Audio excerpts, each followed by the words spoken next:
જય માતાજી મિત્રો, વેલકમ બેક ટુ વાઘેલાસ ખાના ખજાના। તો આજે આપણે બનાવીશું ગરમીઓ માટે એકદમ ઠંડુ ઠંડુ એવું ફ્રૂટ કસ્ટર્ડ। મહેમાન આવે કે ઘરના સભ્યો માટે એકદમ ઓછા ટાઈમમાં ટેસ્ટી અને ઠંડુ ઠંડુ આ ફ્રૂટ કસ્ટર્ડ કે ફ્રૂટ સલાડ બનીને રેડી થઈ જાય છે।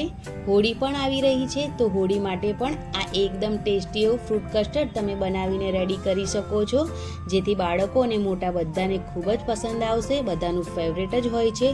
તો તમને જો મારી રેસીપીઓ ગમતી હોય, હજુ સુધી ચેનલને સબસ્ક્રાઈબ ના કરી હોય તો જરૂરથી કરી લેજો।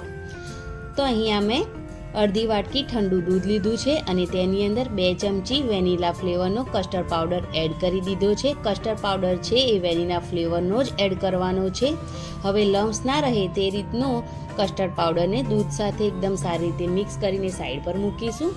હવે એક કઢાઈ ગરમ કરીશું, ગેસની ફ્લેમ મીડિયમ જ રાખવાની છે અને તેની અંદર મેં અહીંયા 500 ગ્રામ દૂધ એડ કરી દીધું છે। તમારે જે રીતે ફ્રૂટ કસ્ટર્ડ બનાવવાનું હોય જેટલા પ્રમાણમાં એટલા પ્રમાણમાં તમારે દૂધ એડ કરી દેવાનું છે। હવે દૂધમાં એક બોઇલ આવવા દેવાનો છે। યાદ રાખવું કે ગેસની ફ્લેમ મીડિયમ જ રાખવાની છે। દૂધમાં એક બોઇલ આવી જાય એટલે ખાંડ એડ કરીશું। તો મેં અહીંયા અડધી વાટકી ખાંડ એડ કરી છે। ખાંડ વધારે એડ કરવાની નહીં, કેમ કે આપણે ફ્રૂટ પણ એડ કરવાના છે, ફ્રૂટમાં પણ થોડી ઘણી મીઠાશ હોય જ છે એટલા માટે।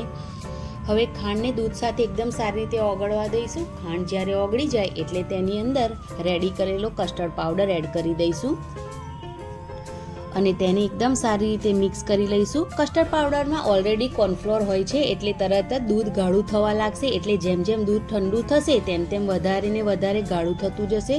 તો વધારે બોઇલ કરવાની જરૂર નથી, માત્ર 1 થી 2 મિનિટ માટે તેને બોઇલ થવા દઈશું। 1 થી 2 મિનિટ જેવું બોઇલ થઈ જાય અને તેની થિકનેસ આ પ્રમાણે થઈ જાય, જે પ્રમાણે તમે જોઈ શકો છો, એટલે ગેસની ફ્લેમ બંધ કરી દઈશું અને તેને બીજા બાઉલમાં ટ્રાન્સફર કરી લઈશું। તો તમે કોઈ પણ બાઉલ લઈ શકો છો, કાચનું કે પછી કોઈ સ્ટીલનું। હવે તેની અંદર આપણે આ ફ્રૂટ કસ્ટર્ડને કાઢી લઈશું અને હવે તેને એકદમ સરસ ઠંડુ થવા દઈશું। તમે ફ્રીજમાં મૂકીને પણ તેને ઠંડુ કરી શકો છો અને બહાર પણ ઠંડુ કરી શકો છો। તો એકદમ સારી રીતે તેને ઠંડુ થઈ જવા દેવાનું છે।